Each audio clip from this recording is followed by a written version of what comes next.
judgment or obligation, free of all the things that might trigger her temper. Now, barely an hour later, she had already destroyed the transmitter entrusted to her care. Even if she avoided encountering the naga, she still had to explain the transmitter's death. She had no good excuses. She could lie and say it was done in anger because Adi would not stop fucking calling to check whether she was still alive. But such violence was the hallmark of a petty and unstable woman, instead of a tensor in full control of her faculties. And what of the truth? Could she admit she had been startled by Adi's voice coming out of nowhere and had lashed out like a frightened animal? No. Focus. This question could be answered later. Getting distracted by these neurotic detours had allowed shimmering pressure to sneak back into her chest. Mokoya shook her head, as if she could dislodge the unwanted thoughts and emotions.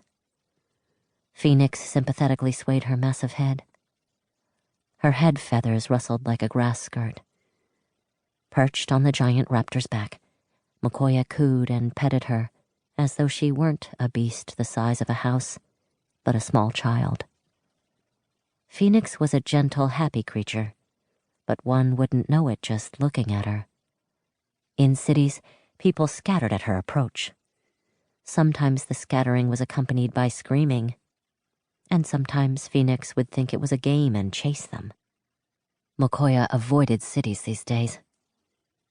A hooting noise heralded the return of her raptor pack. 100 yields ahead of Phoenix, the flat, sandy ground dropped away and folded into a crevasse, the beginning of the steep, scrub-encrusted canyon that bordered the copper oasis.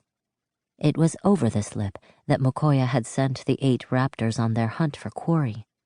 They were really Adi's raptors, raised by the royal houses of Katao Kabang in the far south of the Protectorate's reach, and trained in the arts of hunting any naga that strayed across the demon's ocean. The first leapt into view and landed in a cloud of sand, tail held like a rudder for balance, teeth and claws splendid in the moonlight. They were exactly like Phoenix, narrow-headed, long-limbed, plumed in coruscating feathers, only differing in size and in other aspects that Mokoya did not like to discuss. One by one, they loped toward their giant sister and stood patiently at attention, their hot breaths a whistling symphony. Nothing. The raptors had found nothing. Mokoya's fingers tightened around Phoenix's reins. If she listened to common sense, it would tell her to return to camp immediately. It would tell her that lingering alone in a naga's territory with a dead communications device was tempting the fortunes. It would tell her that there were worse things in this forsaken world than having to fend off Adi's wrath, as if she didn't already know. She whistled and sent the raptors farther east to comb through more of the valley. As Phoenix slouched after the sprightly creatures, her clawed feet sinking deep into the sand, the weight of the dead transmitter pulled on Mokoya's left wrist, reminding her what a fool she was. Mokoya ignored it and reasoned with herself, running guilt-assuaging lines of thought through her head. This assignment was an abnormal one, and abnormal circumstances called for abnormal tactics. She was making the right move, plowing through unturned ground as fast as she could. The sooner she found the naga's grave-scent nest, the sooner they could get out of this blighted desert with its parched winds that could peel skin and blind the unwary.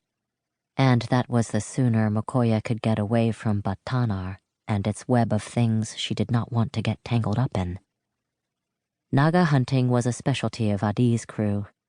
In the uncharted south past the demon's ocean lay the quarterlands with their permissive half-gravity, separated from the Protectorate by the claws of sea tempests that no ship with hoisted sails could cross.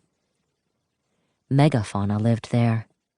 Crocodiles the size of ships, sloths the size of horses, horses the size of houses. Above all, there were the naga. More lizard than serpent, they soared through the